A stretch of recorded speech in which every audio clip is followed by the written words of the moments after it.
Hello everybody, some exciting news. Today is the first day that libraries have reopened since the last time they shut down for COVID, which was September. And I'm going to go to the library and see what we can find hiding there. It's my second time in the library since COVID began. Our libraries opened up in August and closed again in September, so I went once in August. And I have to say it was quite a good experience. They were very mask friendly, hand sanitizer everywhere, one-way system, all that kind of stuff. But it's still a bit nerve-wracking going back because I don't know what it's going to be like. And as someone who was in the library weekly, to not have only been once in like 15 months, at least 15 months is, so I think it was February last year was the last time I was there. So February would have been 12 months, March, April, May. Yeah, about 15 months. So this is exciting and a bit nerve-wracking. I'm just putting my shoes on. I'm not looking for anything in particular, but the first thing I'll hit up will be the middle grade section, because as someone who reads a lot of middle grade, I don't own a lot of middle grade because I read the books so quickly that it's not really worth buying them. So I tend to buy adult books because I know I'll be reading them for a couple of days a week, whatever. But middle grade books, which I normally finish in like afternoon, I tend to just borrow from the library. So that's probably the first section I'll hit up, but I'll have a full look around everywhere and kind of see what the crack is. I also have all my books that I got out last year that I still have, so I have to return those as well. It's a lovely day. It's quite early, but I've been up for a long time because I got up extra early this morning for a run. So shoes are on. It's time to walk up to the library. I'll not film around there because I don't like making people nervous, and obviously with COVID and everything I'm going to be like very anxious about making sure I'm not touching things, my hands are sanitized, things like that. So I'll see you guys when I get home and I'll show you what I got, but it's all very exciting.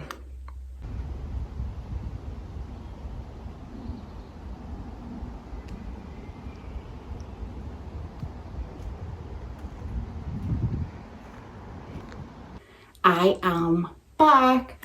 I just got out in the shower of rain. I'm pretty sure I looked like a drowned rat. And as somebody who at the minute still has temporary dye in their hair, caught in a rainstorm is not something you want to do. I went to the library. I done my lap. There's a lap of a park that I do that's nearby the library. Every time I walk to the library, I also do a lap of the park, unless time doesn't allow it. It's just tradition. So I went to the library, did the lap of the park, and I really probably shouldn't have done the lap of the park, but it was roasting, the sun was out, it was glorious, blue skies, and then just 5 minutes before I came through the door, an absolute downpour started. So it was a bit of a run home with my cardigan over my head. Thankfully I'd taken my cardigan off because I was so warm earlier. I was able to put it over my head and save the books. So we got 4 books, all middle grade.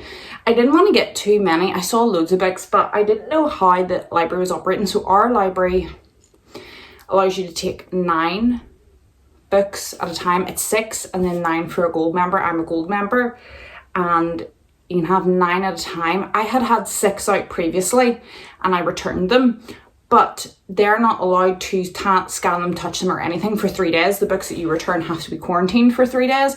So they hadn't scanned those to put them into the system.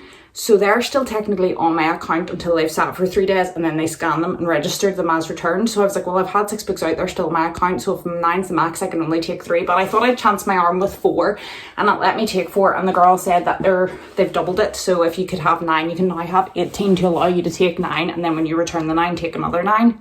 If you know what I mean. So because of the book quarantine, I wasn't sure how that worked. And also I was so excited that it was opened and I so enjoyed myself.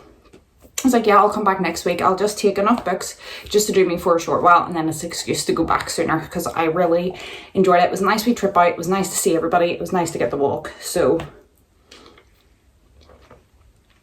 I was really impressed. It was only me and one other like teenage girl in the whole library. Our library is very small, but normally there's like kids studying, people using the computers, older gentlemen sitting reading the newspapers, and all that's still not allowed to occur. You're not allowed to actually sit down and stay in the library. It's just for browsing for books.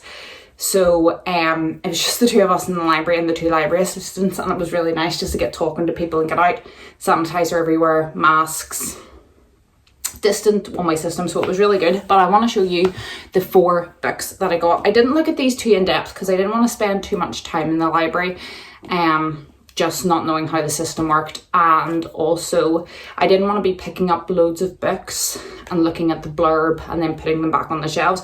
So these were just books whose spines or titles appealed to me, and this first one I did have to look up on Goodreads because it's a series, so I don't know too much about them. I didn't look too much in them, and I didn't look at too many books because I didn't just want to be putting back and all this kind of stuff.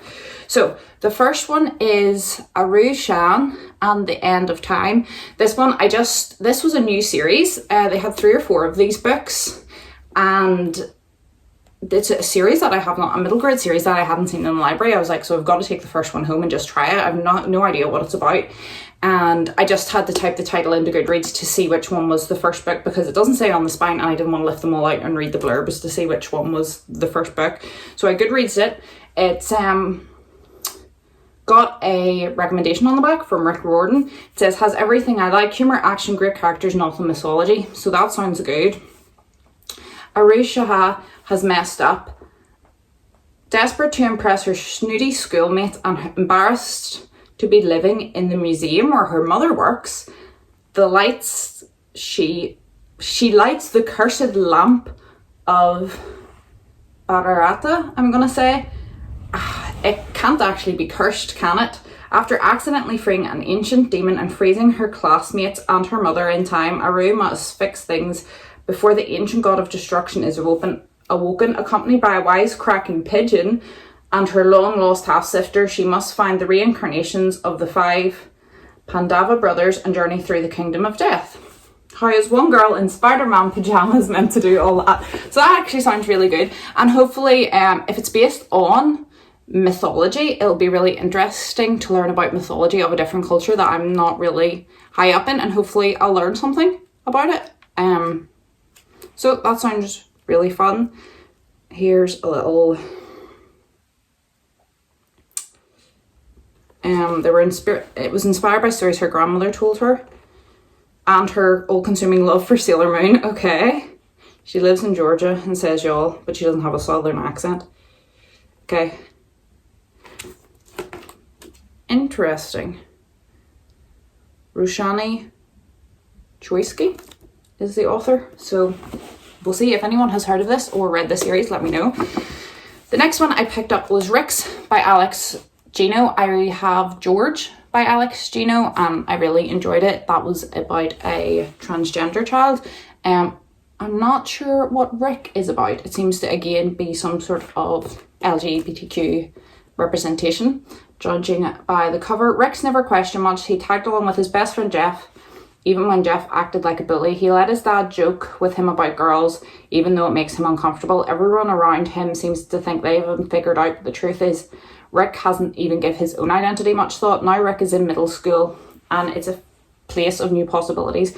With help of his new friends that he meets in the Rainbow Spectrum Club, Rick embarks on a journey to find out who he truly is. That sounds really interesting, really positive, and I really liked the way Alex Gino wrote George, and it was like really inclusive and accessible to children, and it was something that you definitely could use to talk to children about these issues. So I'll be interested to see if Rick is just as well done. And we've 2 nice big hardbacks. We're planning to go to the Caravan this weekend. It's a bank holiday Monday. My husband and I have took the Friday off work, so we Friday, Saturday, Sunday, Monday off back to back. So we're planning to go up to the Caravan for a long weekend, so I wanted like nice big fun chunky reads. The next one is A Clock of Stars, The Shadow Moth. I did not look this up on Goodreads to see if it was part of a series, but it was sitting out on the shelves and I could see the back, and it says it's time for a magical new world. So I'm assuming it's the first in a series, and it doesn't say anything about any other ones. So hopefully this is the first in a series. And it just says on the back, Imogen looked at the sign that said no trespassing. She didn't know what trespassing was, but it sounded like fun. There's a wee bit more on the inside. There's a cool creature, a map. We love a map in the book, and it is illustrated. Let's have a look at one of the illustrations. The illustrations were done by Chris Rendell and it was written by Francesca Gibson. And that is kind of the style of the illustration. It's not my favourite style, but is definitely like beautiful artwork. It's just not a particular style that I like in illustrations. But hopefully this will be a fun read. It looks fun. Cool figures. Some sort of goblin-y thing. Maps, fantasy. We love all those things here, so that'll be good. And just one more. Again, know nothing about. It is called The Unadoptables. 5 amazing children and one unordinary adventure by Hannah Took. This again is illustrated by Alicia L. Rubio. Let's see if we can find an example of one of their illustrations. I don't know, there's not even a blurb on this. I really like stories about children in like a foster, adoption, all that kind of stuff. That's a topic that really interests me. Oh, it's a very cutesy kind of style. I see this artwork, I suppose it matches the cover. This style of artwork, I'm not sure what you'll classify as, but that's very popular in middle grade at the minute. That style of art, I think it's pretty cool. Oh, Robin Stevens, the author of Murder Most Rarely Act, which I really enjoyed, said this was perfection. Oh, it's got more information on the inside. Little Tulip Orphanage, rules for baby adoptment. Rule 1, the baby should be wrapped in a cotton blanket. Rule 2, the baby should be placed in a wicker basket. And Rule 3, the baby should be deposited on the topmost step. Not once have the rules been broken. That is until the autumn of 1880. So it's set in those kind of Victorian 1800s time periods, which I really enjoy. When all 5 babies were left in outrageous circumstances, one in a toolbox, one in a coal bucket, one in a picnic hamper, one in a wheat sack, and one in a coffin-shaped box. Ooh, those babies were Loda, Egg, Fenna, Sam, and Milu. Although their cruel matron might think they're unadoptable, they know their individuality is what makes them special and are determined to stay together. When a sinister gentleman appears and threatens to tear them apart, the gang make a daring escape across frozen canals of Amsterdam, set in Amsterdam.